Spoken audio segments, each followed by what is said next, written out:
Le 21 février 2008, à 3h30 du matin, le poste de police de l'État du Nevada aux États-Unis reçoit l'appel terrifiant de Melissa, une jeune femme en pleurs, affolée et choquée. La femme dit au policier qu'elle vient à peine de se réveiller, et elle s'est rendue compte que son mari, qui dormait à côté d'elle, est complètement couvert de sang, il ne bouge plus. Le policier au bout du fil demande à la femme si son mari est encore en vie. Melissa répond en pleurant, « Je crois qu'il est mort ». L'agent dit à Melissa d'essayer de garder son calme, car une patrouille est en route pour son domicile. Melissa, tellement paniquée, ne raccroche pas l'appel, et quelques instants après, elle fait savoir au policier au bout du fil qu'elle vient d'écouter des bruits provenant de la cuisine, et elle a vraiment peur, car elle croit qu'il y a un intrus dans la maison.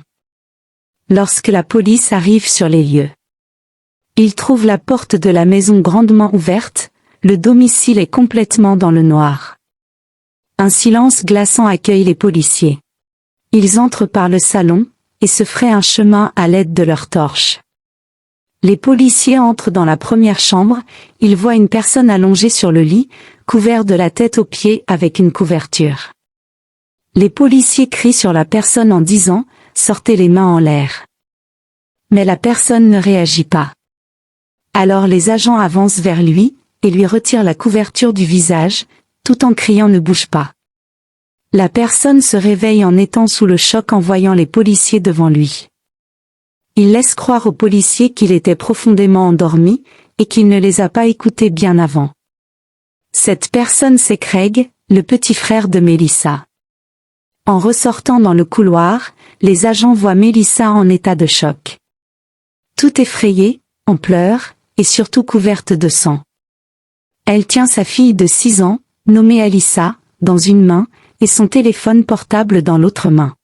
Les policiers se rendent à présent dans la chambre parentale, et trouvent Ben, le mari de Melissa, allongé sur le ventre.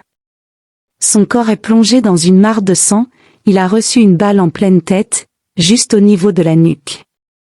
Les policiers constatent, et affirment que Ben est mort depuis plusieurs heures. Alors ils se mettent aussitôt à interroger Melissa, elle est la principale suspecte du meurtre de son mari, surtout qu'elle est couverte de sang. Melissa affirme qu'elle dormait profondément, et qu'elle n'a rien entendu, ni rien vu, de ce qui s'est passé, c'est en se réveillant pour aller uriner, qu'elle a vu son mari Ben, baignant dans une mare de sang, avec un trou dans la tête. Melissa est immédiatement conduite au poste de police, pour un interrogatoire. Melissa et son petit frère Craig sont tous les deux suspectés du meurtre de Ben. Car vu que la porte d'entrée du salon qui a été trouvée grandement ouverte à l'arrivée des policiers, n'a pas été défoncée, et aucune fenêtre de la maison n'a été cassée. Les enquêteurs ont dès lors conclu que le meurtrier vivait forcément dans la maison. Mais, à ce moment, les policiers ne savent pas encore que Alyssa, la fille de Ben, âgée de 6 ans, connaît toute la vérité, car elle ne dormait pas au moment des faits. Elle a vu la personne qui a tué son père. Ben était un jeune homme de 32 ans, qui menait enfin une vie heureuse, avec sa femme Melissa, et sa fille Alyssa. Il formait une magnifique famille recomposée. Après avoir vécu l'enfer avec son ex-femme, Dawn, la mère biologique d'Alyssa, Ben avait fini par demander le divorce en 2004. Alyssa était alors âgée de 2 ans et demi, il en avait la garde partagée, avec son ex-femme Dawn. Depuis lors, Ben prenait soin de sa fille encore mieux que la prunelle de ses yeux. Alyssa était l'amour de sa vie, il l'emmenait partout avec lui. Même lors de la fête de la Saint-Valentin, il emmenait sa fille à des soirées, et tous les deux passaient un excellent moment. Puis 2 ans plus tard, Ben a enfin trouvé l'amour d'une femme, en la personne de Melissa. Entre les deux c'était le coup de foudre, et lors de leur premier rendez-vous, Ben a emmené sa fille Alyssa. Melissa est également tombée amoureuse de la fille de Ben, et l'a immédiatement considérée comme sa propre fille, tellement qu'elle trouvait Alyssa adorable. Alyssa a fini par s'attacher à son adorable nouvelle maman, Melissa, car elle était trop gentille. Très vite Ben décide d'épouser Melissa. Et lors de la cérémonie de mariage, Mélissa a également épousé sa belle-fille Alyssa. Mère et fille se sont passé un bracelet, au bras, l'un de l'autre, en se promettant de s'aimer, et de se protéger pour toujours. La famille était très heureuse, le couple avait désormais la garde exclusive d'Alyssa. Le petit frère de Mélissa, Craig, âgé de 17 ans, vivait désormais avec eux. Tout se passait bien, jusqu'à la nuit cauchemardesque, du 28 février, où Ben a été retrouvé assassiné. Un fusil de chasse a été retrouvé dans la chambre de Craig, le petit frère de Mélissa. Ainsi que 2 cartouches, posées sur une table de sa chambre. Et l'autopsie a révélé que Ben a été tué avec un fusil de chasse. Craig est passionné par la chasse et les fusils, il chasse des écureuils pratiquement tous les jours. Il est un très bon tireur. Craig est aussitôt mis en examen pour vérifier la présence de poudre sur ses mains, au cas où c'est lui qui aurait tiré sur Ben. Mais les mains de Craig ne présentent aucune présence de poudre.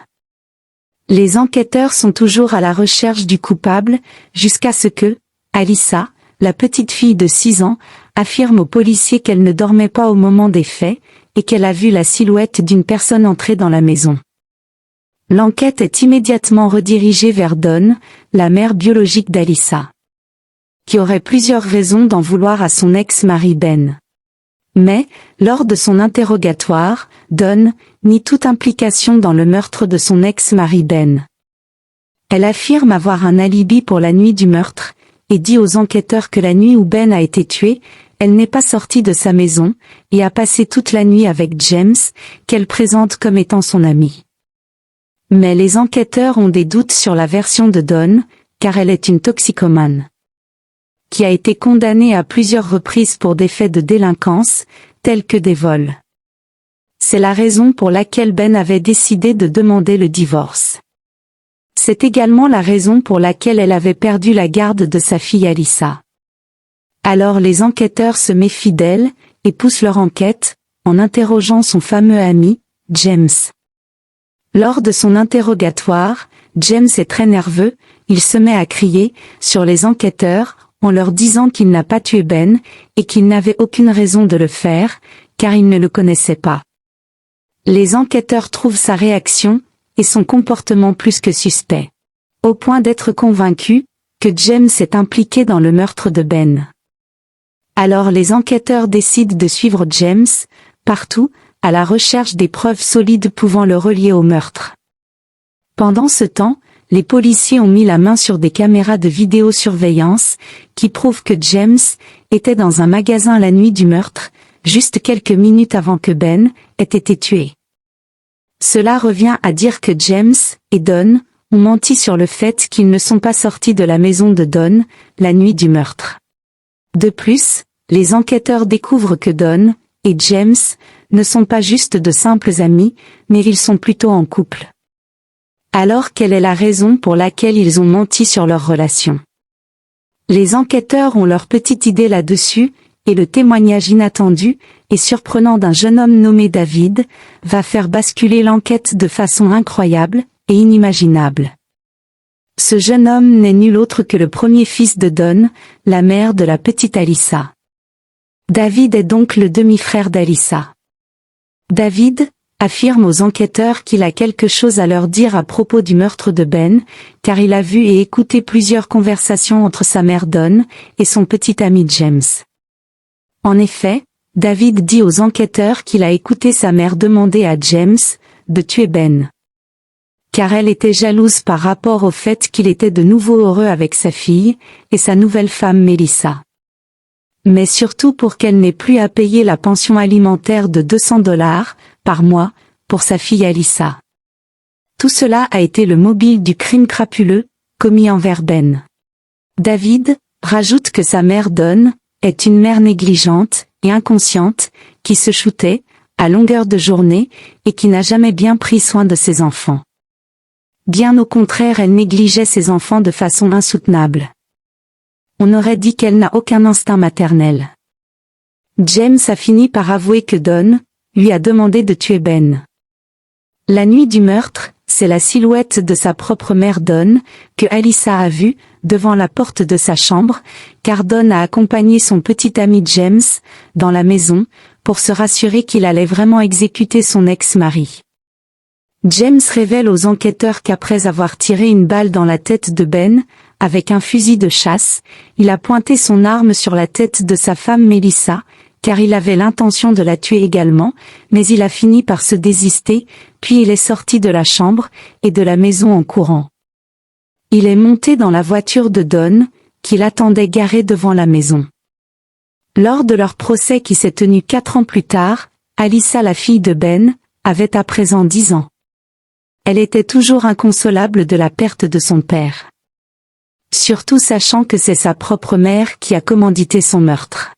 Melissa, la femme de Ben, a témoigné, à la barre, et a dit à Dawn et James, à quel point ils ont détruit la vie d'Alyssa, en lui arrachant brutalement son père, qu'il aimait plus que tout.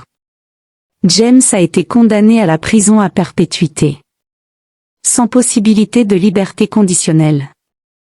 Dawn, quant à elle, a été condamnée à 20 ans de prison, sans possibilité de liberté conditionnelle. Melissa a obtenu la garde exclusive de sa fille Alyssa. Mère et fille ont reconstruit leur vie.